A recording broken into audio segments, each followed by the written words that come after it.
அரசுமுறை பயணமாக ஆஸ்திரேலியா சென்ற பிரதமர் மோடிக்கு சிவப்பு கம்பள வரவேற்பு. மெல்போர்ன் விமான நிலையத்தில் அளிக்கப்பட்ட ராணுவ அணிவகுப்பு மரியாதையை ஏற்றார் பிரதமர் மோடி.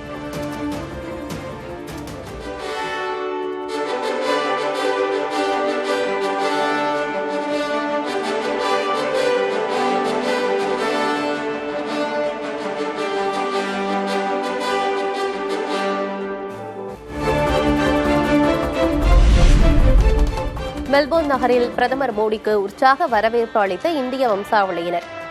இசைக்கலைஞர்களின் பாரம்பரிய கலாச்சார நிகழ்வினையும் கண்டு ரசித்த பிரதமர் மோடி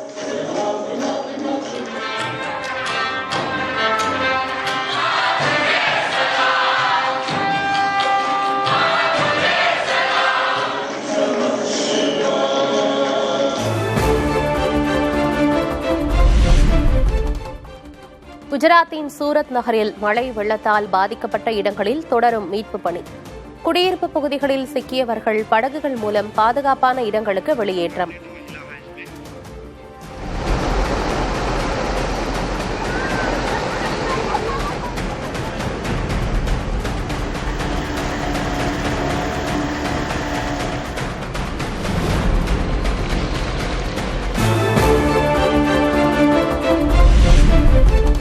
தொடர் மழையால் வெள்ளத்தில் மிதக்கும் குஜராத்தின் சூரத் நகர். வாகனங்கள், சாலையோர கடைகள் தண்ணீரில் மூழ்கியதால் பொதுமக்களின் இயல்பு வாழ்க்கை முடக்கம்.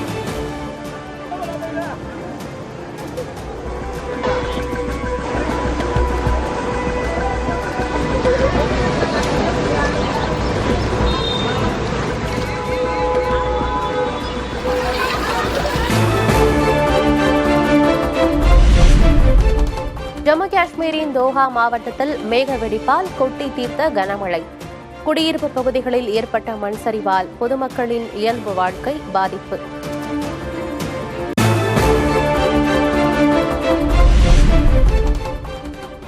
மத்திய பிரதேச மாநிலம் இந்தூரில் மழைக்கு மத்தியில் நடந்த திருமண நிகழ்ச்சி.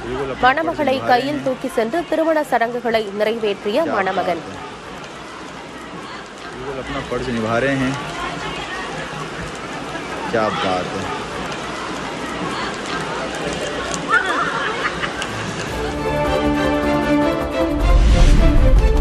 கேரள மாநிலம் வயநாடு அருகே நிலச்சரிவில் சிக்கி 3 பேர் உயிரிழப்பு.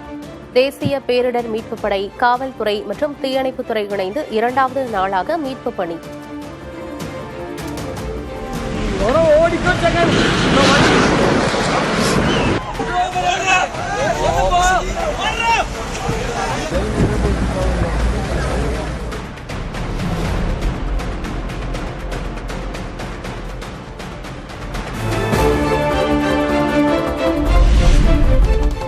கேரள மாநிலம் வயநாடு அருகே ஏற்பட்ட நிலச்சரிவில் சிக்கி சுமார் 10 பேர் மாயமானதாக தகவல். தேடும் பணியில் மீட்புப் படை வீரர்கள் தீவிரம்.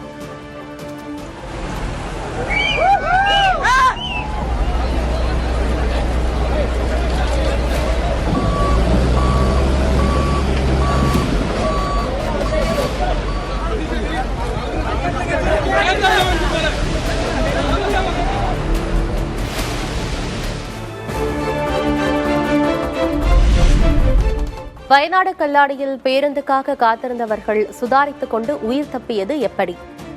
நிலச்சரிவை நேரில் பார்த்தவர்கள் புதிய தலைமுறைக்கு பிரத்யேக பேட்டி.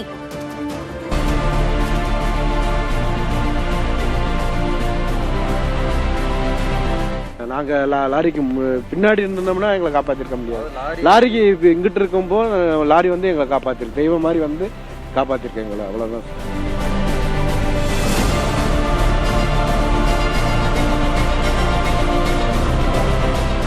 நாங்கள் 2 பேரும் மேப்படி, நாங்கள் ஒய்ஃபு 2 பேரும் நின்றுருந்தோம். நின்றுருக்கும்போது நாங்கள் மட்டும் வந்தோம். பாக்கியால் என்ன ஆனாங்க இதானாங்க நான் பார்க்கல.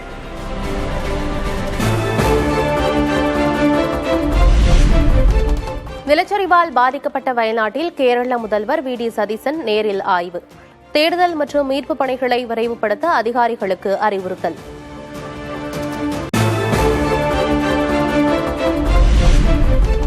வயநாடு நிலச்சரிவு தொடர்பாக கேரள முதல்வர் வி.டி. சதீசனுடன் தொலைபேசி வாயிலாக மத்திய உள்துறை அமைச்சர் அமித் ஷா ஆலோசனை. மீட்புப் பணிகளுக்கு மத்திய அரசின் முழு ஆதரவு வழங்கப்படும் எனவும் உறுதி.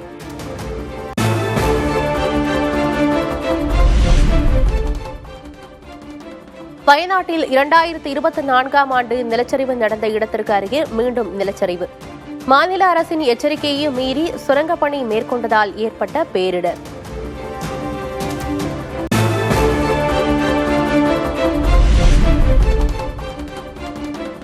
தமிழ்நாட்டில் ஒரு வாரத்திற்கு மழை பெய்யக்கூடும் என வானிலை ஆய்வு மையம் அறிவிப்பு. நீலகிரி மாவட்டத்தில் 2 நாட்களுக்கு கனமழை பெய்யும் என கணிப்பு.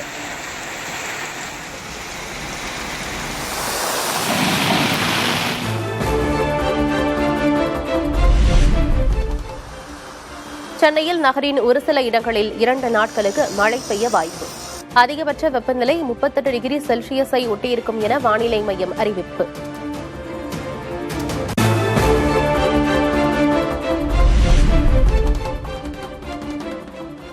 சென்னை எழும்பூர் குழந்தைகள் நல மருத்துவமனையில் முதல்வர் விஜய் திடீர் ஆய்வு. நோயாளிகளிடம் குறைகளை கேட்டறிந்த முதல்வர் குழந்தைகளையும் கொஞ்சினார். நாங்கள் ரொம்ப வறுமை கோட்டுக்குள்ள கீழே உள்ளவங்களாம் வரோம். எங்ககிட்ட எல்லாத்துக்குமே காசு வாங்குறாங்க. இந்த வீடியோவை பார்த்துட்டு நீங்கள் தான் என்னென்ன நடவடிக்கை எடுக்கணும் ஐயா.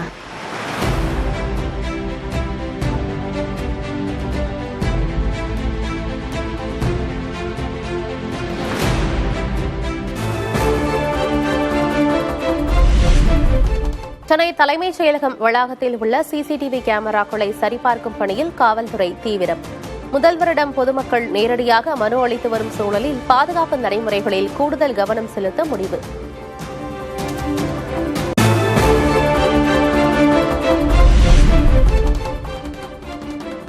பட்ஜெட்டை முன்னிட்டு துறை வாரியாக ஆலோசனை நடத்தி வரும் முதல்வர் விஜய். சமூக நீதித்துறை அமைச்சர் வன்னியரசு மற்றும் அதிகாரிகளுடன் ஆலோசனை.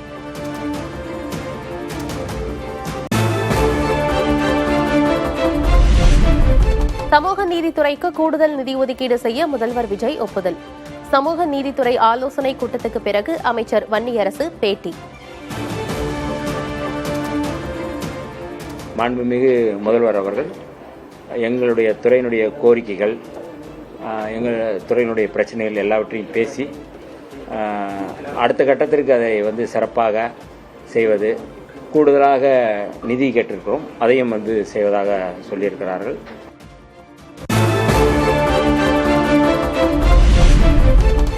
ஆதி திராவிடர் நலத்துறை, சமூக நீதித்துறை என பெயர் மாற்றப்பட்டதால் பட்டியல் சாதிக்கான கவனம் நீர்த்து போகும் என விசிக எம்பி ரவிக்குமார் விமர்சனம். பெயர் மாற்றம் அத்துறைக்கான செயல்பாடுகளை மட்டுப்படுத்தாது என அமைச்சர் வன்னியரசு பதில். மக்களை எம்பவர் பண்றதுக்கு தான் இது அவருடைய சமூக நீதிக்காக தான் இந்த துறை. அதனால பெயர் மாற்றம் அப்படிங்கிறது எந்த விதத்திலும் இந்த ஆதிரோட நலத்துறையவோ அல்லது பழங்குடியினர் துறையவோ மட்டுப்படுத்தாது.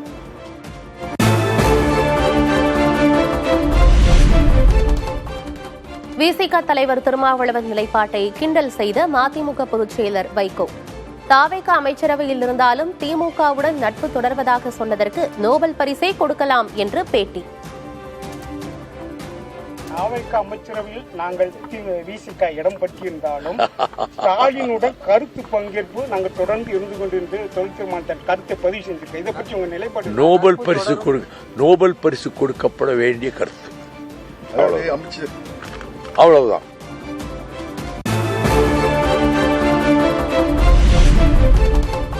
நோபல் பரிசு கிடைத்தால் வைகோவுக்கு நன்றி சொல்வேன்.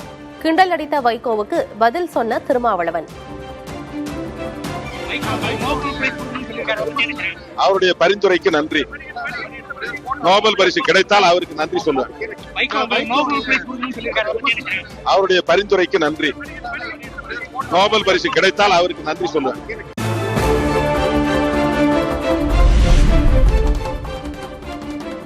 இந்தியா கூட்டணியில் தாவேகாவும் திமுகவும் இணைய வேண்டும்.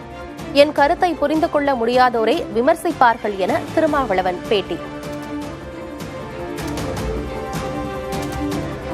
பிஜேபிக்கு எதிரான ஒரு அணியை கட்டணும். அந்த அணியில திமுகவும் இருக்கணும், தாவேகாவும் இருக்கணும். அதுதான் என்னுடைய பார்வை. இதை தமிழ்நாட்டு அரசியல்வாதிகளால புரிஞ்சுக்க முடியாது, ஊடகவியலாளர்களால் புரிஞ்சுக்க முடியாது. இவர் என்ன குழப்பறாரும்பாங்க. இதை நான் சொன்னா திருமாவளவனுக்கு என்ன ஆச்சுன்னு கேட்பாங்க. அது அவங்க புரிதலில் உள்ள சிக்கலை தவிர என்னுடைய பார்வையில் உள்ள சிக்கல் இல்லை.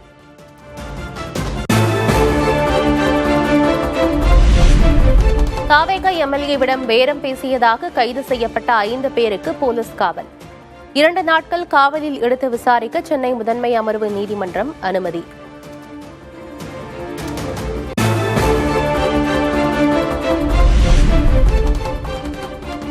குதிரை பேரம் தொடர்பான வழக்கில் முன்னாள் அமைச்சர் செந்தில் பாலாஜிக்கு முன்ஜாமீன். அவரது சகோதரர் அசோக் குமாருக்கு முன்ஜாமீன் வழங்கியது சென்னை உயர்நீதிமன்றம்.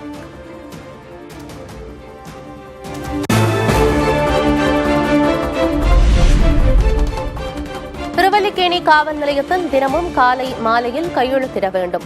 வழக்கை விசாரிக்கும் காவல் அதிகாரியின் முன் ஆஜராகவும் செந்தில் பாலாஜிக்கு நீதிமன்றம் உத்தரவு.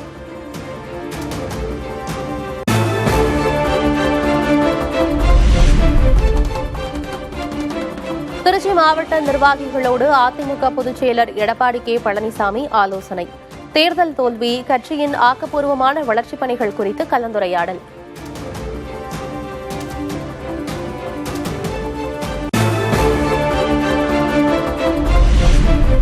அறுநூற்றுக்கும் மேற்பட்ட MBBS இடங்கள் குறைவதால் ஏழை மாணவர்கள் எதிர்காலம் கேள்விக்குறி. மருத்துவக் கல்லூரிகளில் கூடுதல் இடங்களை பெற மத்திய அரசிடம் தாவேக அரசு வலியுறுத்த வேண்டும் என எடப்பாடி கே பழனிசாமி அறிக்கை.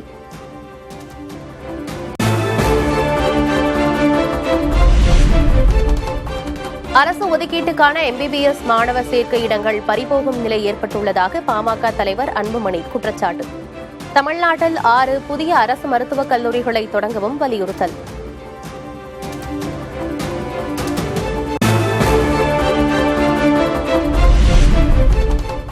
கடந்த ஆட்சியில் 4 கல்லூரிகளுக்கு தடையில்லா சான்று வழங்கியதற்கு எதிரான மேல்முறையீடு செய்யப்படும் என அமைச்சர் அருண்ராஜ் பேட்டி. கல்வியை மாநில பட்டியலுக்கு கொண்டு வருவதே இந்த பிரச்சினைக்கு தீர்வு என்றும் பதில்.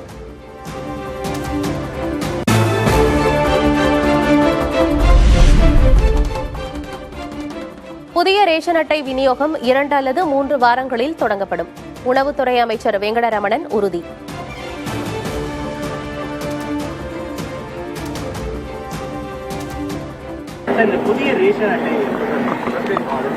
இன்னொரு 2-3 வாரத்தில் ஆரம்பிச்சிடும். அது பிரிண்ட் ரெடியாக இருக்கு. 2-3 வீக்ஸில் ஆரம்பிச்சிடும்.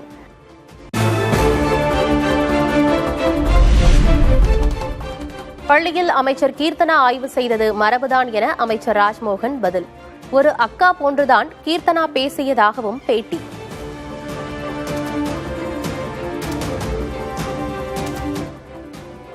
காலங்காலமாக நடைபெறுவதுதான். அது ஒவ்வொரு அமைச்சரும் ஒவ்வொரு சட்டமன்ற உறுப்பினரும் சம்பந்தப்பட்ட அவர்களினுடைய தொகுதியில் இருக்கக்கூடிய பல்வேறு வகையான இடங்களுக்கும் சென்று ஆய்வு செய்வது என்பது ஒரு மரபு தான். இந்த மாணவியை பார்த்தபோது அமைச்சருக்கும் தன்னை போல ஒருத்தையை பார்த்ததால ஒரு அக்கா ஸ்தானத்துல தான் அதை அவங்க பேசுறாங்க. அதான் அதை யாரும் அதை தவற எடுத்துக்கிறாங்க.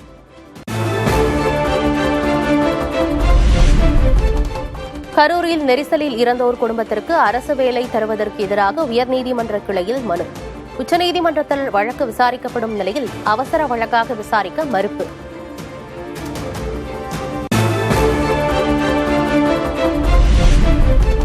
இடைத்தேர்தல் வாக்கு வேட்டைக்காக மலிவான அரசியல் செய்வதா?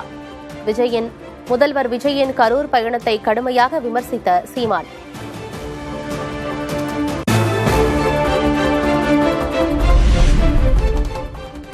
ஆசிரியர் தகுதி தேர்வு முடிவுகளை வெளியிட இடைக்கால தடை விதித்தது உயர்நீதிமன்றம்.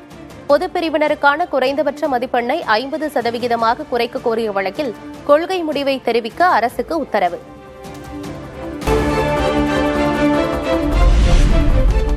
அரசு மருத்துவமனைகளில் இனி வாட்ஸ்அப் மூலம் புறநோயாளிகளுக்கான அனுமதி சீட்டை பெற்றுக் கொள்ளலாம். நலம் AI செயலியை தொடக்கி வைத்தார் அமைச்சர் அருண்ராஜ்.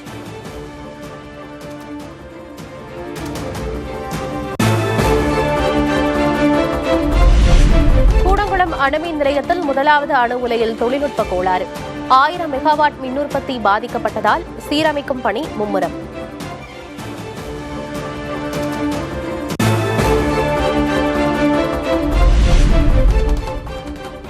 திருவண்ணாமலை அண்ணாமலையார் கோயில் ஆணி பிரம்மோற்சவம் கொடியேற்றத்துடன் தொடக்கம். தங்க கொடி மரத்தில் கொடியேற்றப்பட்ட நிலையில் பக்தர்கள் தரிசனம்.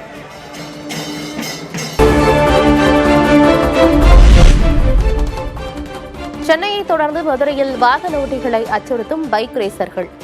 சட்டவிரோத நடவடிக்கையில் ஈடுபடுவோரை பிடிக்க கண்காணிப்பு தீவிரப்படுத்தப்படும் என காவல்துறை உறுதி.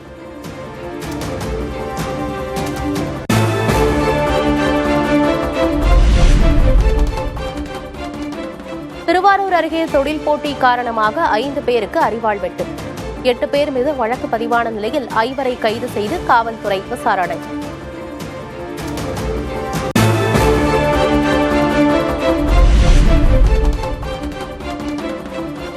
சேலம் ரயில்வே கோட்டத்தில் பயணச்சீட்டு இல்லாமல் பயணித்தவர்களிடம் 7 கோடி ரூபாய் அபராதம் வசூல். கடந்த 3 மாதங்களில் மட்டும் 93,629 விதிமீறல் வழக்குகள் பதிவு செய்யப்பட்டுள்ளதாகவும் தகவல்.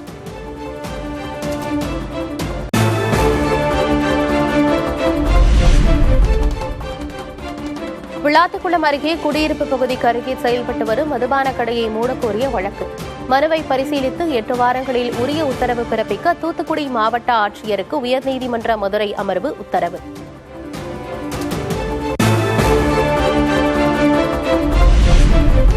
கடலூர் மாவட்ட நெல் கொள்முதல் நிலையங்களில் லஞ்ச புகார் எதிரொலி. கள ஆய்வில் ஈடுபட்டதோடு அதிகாரிகளுக்கு மாவட்ட ஆட்சியர் அறிவுறுத்தல்.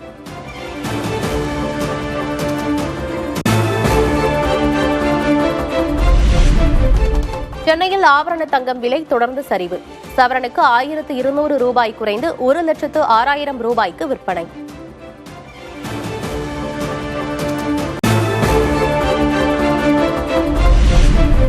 வெள்ளி விலை கிலோவுக்கு 5,000 ரூபாய் சரிந்தது. 1 கிலோ வெள்ளி 2,45,000 ரூபாய்க்கு விற்பனை.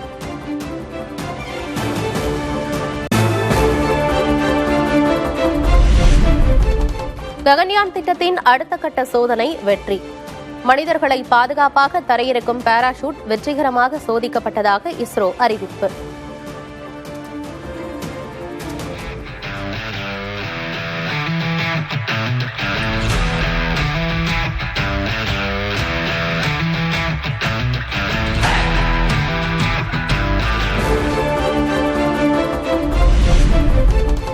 மத்திய அரசின் புதிய கிராமப்புற வேலை திட்டம் வேலைவாய்ப்பு உரிமையை பறிப்பதாக காங்கிரஸ் குற்றச்சாட்டு. வேலைக்கான அரசியலமைப்பு உரிமையை நீர்த்துப்போக செய்வதாக ஜெயராம் ரமேஷ் விமர்சனம்.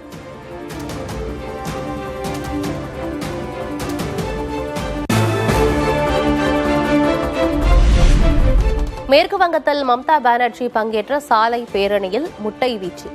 பாஜக திரிணாமுல் காங்கிரஸ் கட்சியினரிடையே மோதல் ஏற்பட்ட நிலையில் காவல்துறையினர் தடியடி.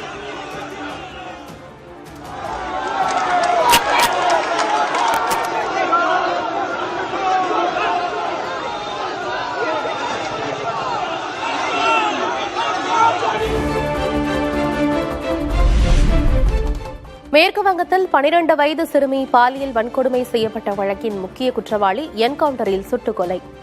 தங்கள் துப்பாக்கியை பறித்துக் கொண்டு தப்ப முயன்ற போது சுட்டதாக மேற்குவங்க காவல்துறை விளக்கம்.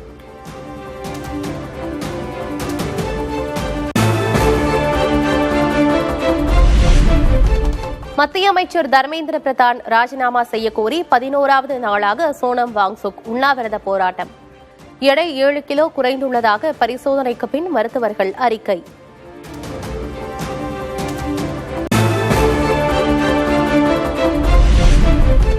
மகாராஷ்டிராவில் பிம்ப்ரி சின்ச்வாடி பகுதியில் கட்டடம் இடிந்து விழுந்த விபத்து.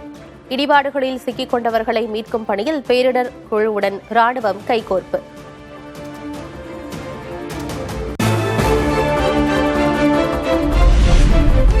டெல்லி குருகான் விரைவுச் சாலையில் தொடர்ந்து 2வது நாளாக போக்குவரத்து நெரிசல். சாலையில் ஊர்ந்தவாறு வாகனங்கள் சென்றதால் பொதுமக்கள் கடும் அவதி.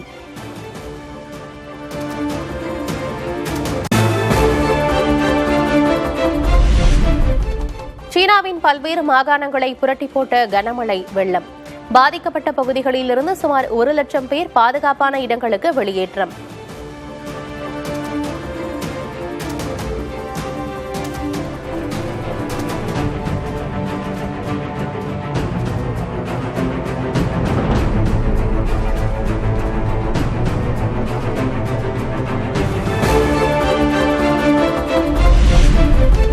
வியட்நாம் நாட்டில் கனமழையால் ஓடையில் ஏற்பட்ட வெள்ளப்பெருக்கில் சரிந்து விழுந்த வீடு. வயல்கள் மூழ்கியதில் ஏராளமான பயிர்களும் சேதம்.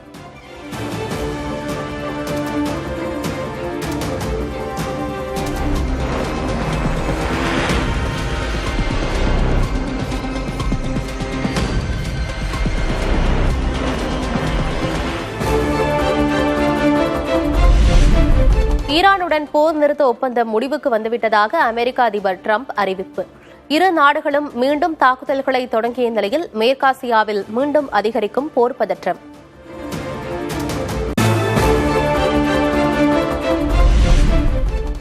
ஈரான் மீது மிக கடுமையான தாக்குதலை முன்னெடுக்கப் போவதாக அமெரிக்க அதிபர் டிரம்ப் எச்சரிக்கை. எண்ணெய் வளமிக்க கார்க் தீவை கைப்பற்றப் போவதாகவும் மிரட்டல்.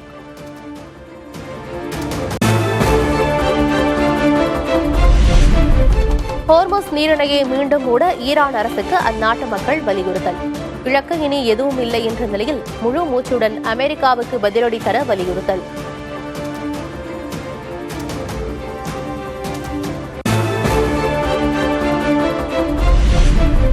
மறைந்த ஈரான் உச்ச தலைவர் அயதுல்லா அலி காமேனி உடலுக்கு கூட்டம் கூட்டமாக அஞ்சலி செலுத்தும் ஈராக் மக்கள்.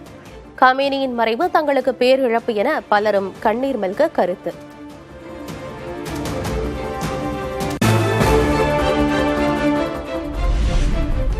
ஸ்பெயின் நாட்டுடன் அனைத்து வர்த்தகங்களையும் நிறுத்தப் போவதாக அமெரிக்கா அறிவிப்பு. நேட்டோவின் பாதுகாப்பு பட்ஜெட்டை அதிகரிக்க ஒத்துழைக்கவில்லை என கூறி டிரம்ப் அதிரடி.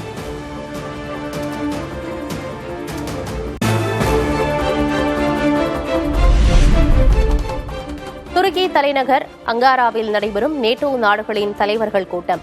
உலகெங்கும் போரை ஊக்குவித்து வருவதாக கூறி துருக்கி மற்றும் கிரீஸ் நாடுகளில் எதிர்ப்பு பேரணி.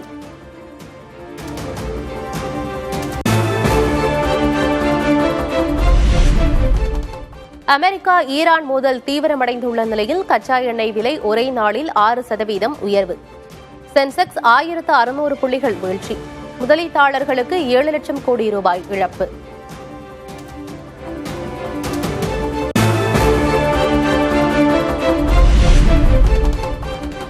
இலங்கையில் கைதிகளுக்கு இடையிலான மோதலின் போது இறந்த சிறை அதிகாரிகளின் உடல் காவல்துறை தலைமையகத்தில் வைப்பு. இறந்த அதிகாரிகளுக்கு சக பணியாளர்கள் கண்ணீரஞ்சலி.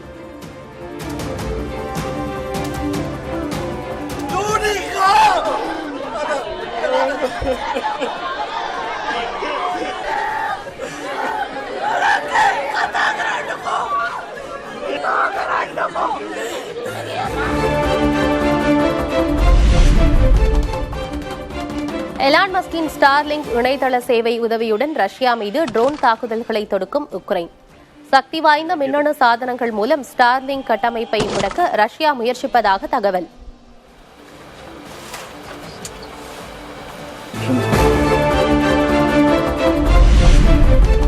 துருக்கியில் நேட்டோ கூட்டமைப்பு மாநாடு நடந்து வரும் நிலையில் யுக்ரைனை குறிவைத்து ரஷ்யா தாக்குதல். கார்கிவ் நகரில் குடியிருப்பு பகுதிகள் மீது நடத்தப்பட்ட தாக்குதலில் 3 பேர் உயிரிழந்ததாக தகவல்.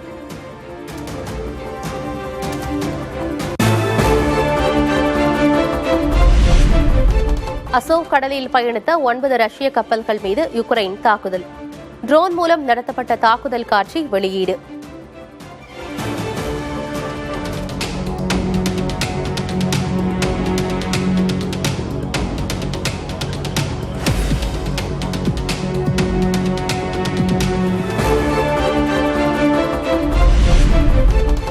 இத்தாலியில் உள்ள எட்னா எரிமலையிலிருந்து வெளியாகும் நெருப்பு குழம்பு.